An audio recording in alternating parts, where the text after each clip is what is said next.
Hola chicos, ¿cómo están?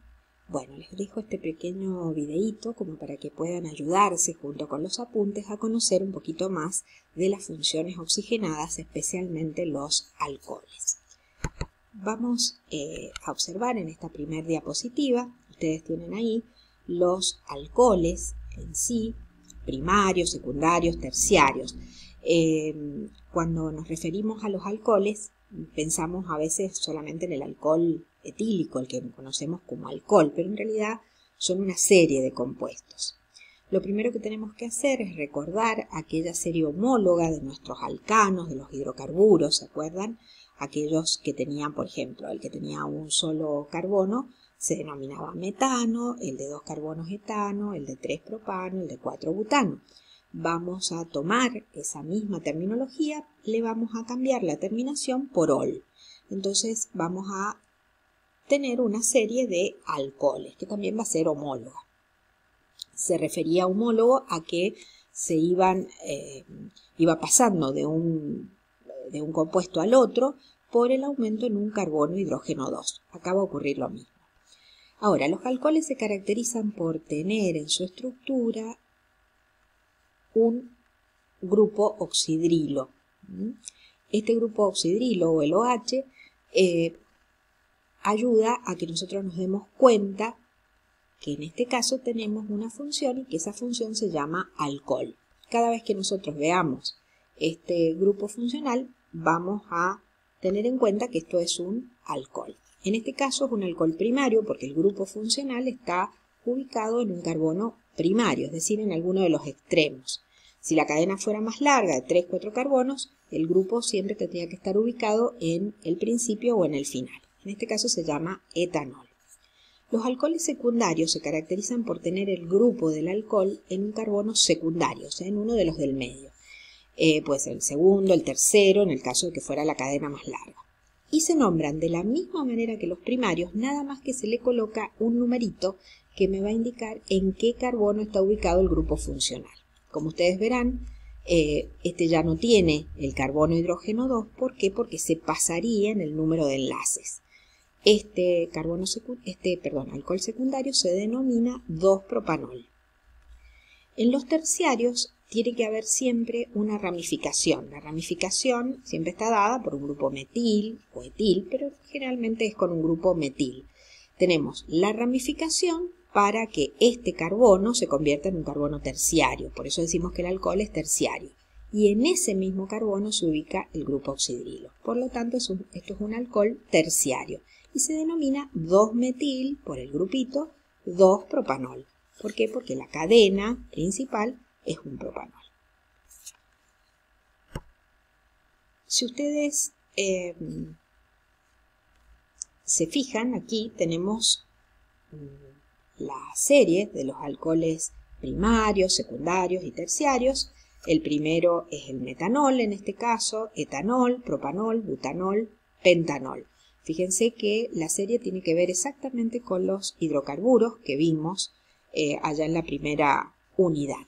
También podemos nombrarlos de otra manera, que sería alcohol metílico, alcohol etílico, propílico, butílico, pentílico. En los alcoholes secundarios, vuelvo a repetir lo mismo que dije recién, el grupo oxidrilo está ubicado en un carbono secundario. Este que tiene 3 carbonos se llamará 2-propanol. El que tiene 4 carbonos se llama 2-butanol. Siempre comenzamos a numerar del lado más próximo al grupo funcional. Por eso este es 1,2-butanol. No podría tener nunca el 3-butanol.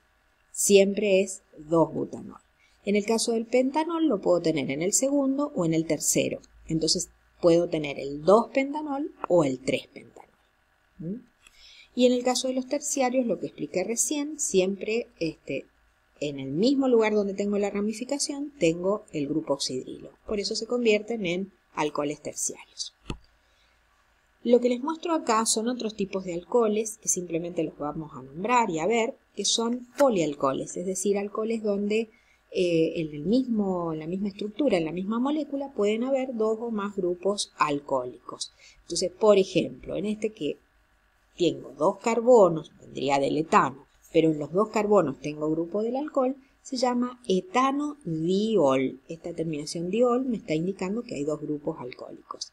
Y en este tengo el 1, 2, 3, propanotriol, porque tengo 3 grupos del alcohol. Y es un alcohol muy conocido en perfumería y para elaboración de cremas o pomadas, que es la glicerina. Es un alcohol sólido, muy viscoso, casi sólido. Bien. Algo que sí quiero explicarles es una propiedad muy importante de los alcoholes que permite clasificarlos y determinar si un alcohol es primario, secundario o terciario. Es una propiedad química que se denomina oxidación. Les presento acá la oxidación de los alcoholes. Si tenemos un alcohol primario y se oxida, cuando yo coloco este signo, este símbolo acá, entre corchetes, un oxígeno, estoy indicando que se está oxidando. Esa oxidación puede ser quizá de una manera espontánea, al aire libre, o por la luz, o por el tiempo, ¿no es cierto?, que transcurre, por ejemplo, en sustancias como el vino, que puede llegar a oxidarse, ¿no es cierto?, o por medio de una oxidación, de un oxidante suave. Se le puede agregar una sustancia, que es un oxidante suave, y entonces el grupo del alcohol se va a oxidar, es decir, este alcohol, que en este caso es el etanol, se va a oxidar en forma suave y va a dar otro compuesto oxigenado también, que se denomina aldehído. Si ustedes ven acá, un alcohol primario por oxidación suave pasa a un aldehído.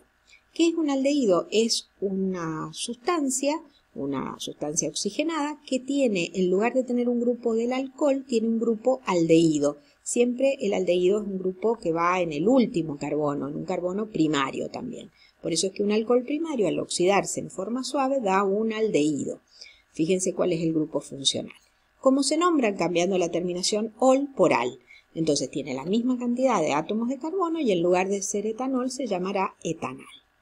Si la oxidación ahora es fuerte, como en este caso, el etanol, el alcohol, se va a oxidar mediante una oxidación fuerte con un oxidante fuerte y va a pasar a un ácido carboxílico, otra función oxigenada que se llama ácido carboxílico. ¿Y cómo se nombra? Se nombra con la palabra ácido y una terminación que es oico. Entonces en este caso se llamará ácido etanoico. Esto es lo que le ocurre al vino cuando se oxida, cuando comúnmente decimos está picado, se está vinagrado. ¿Por qué? Se obtiene ácido etanoico, que es el principal componente del vinagre. Entonces fíjense que el grupo del ácido es siempre este, carbono, oxígeno, oxígeno, hidrógeno. Bien, ¿qué pasa cuando un alcohol secundario se oxida? Tiene una sola oxidación, también mediante algún oxidante específico, se oxida esta parte del alcohol. Si tenemos el 2-propanol, me va a dar otra función oxigenada, pero que es la única que va en un carbono secundario y que es la función cetona. Entonces un alcohol secundario se oxida a cetona. ¿Y cuál es la función cetona? Es el carbono con una doble ligadura y un oxígeno. En este caso, del 2-propanol pasamos a la propanona. O sea, la terminación es ona. Pero como ustedes verán, todos se nombran cambiando la terminación, pero siempre con la misma raíz que aprendimos en la primera unidad. La propanona comúnmente es conocida como acetona, la que conocemos como quitaesmalte. Y los alcoholes terciarios, recuerden que no se oxidan, ¿sí? Repasamos entonces: un alcohol primario por oxidación suave nos da un aldehído, por oxidación fuerte nos da un ácido carboxílico y un alcohol secundario nos da un acetona. El alcohol terciario no se oxida, recuerden. Bueno, acá les hablo un poquito de cómo poder obtener el alcohol etílico. Se puede obtener de varias maneras, pero por ejemplo acá en Mendoza, ¿no es cierto?, es muy conocida la vinificación, es decir, la obtención del vino a partir de la uva, la fermentación alcohólica, a partir de la glucosa, que es esta que ustedes ven acá, y en presencia de levaduras se obtiene el alcohol, el etanol y dióxido de carbono. En las fermentaciones generalmente lo que se ve es como un movimiento, un burbujeo, y es producido por este dióxido de carbono que se está permanentemente liberando.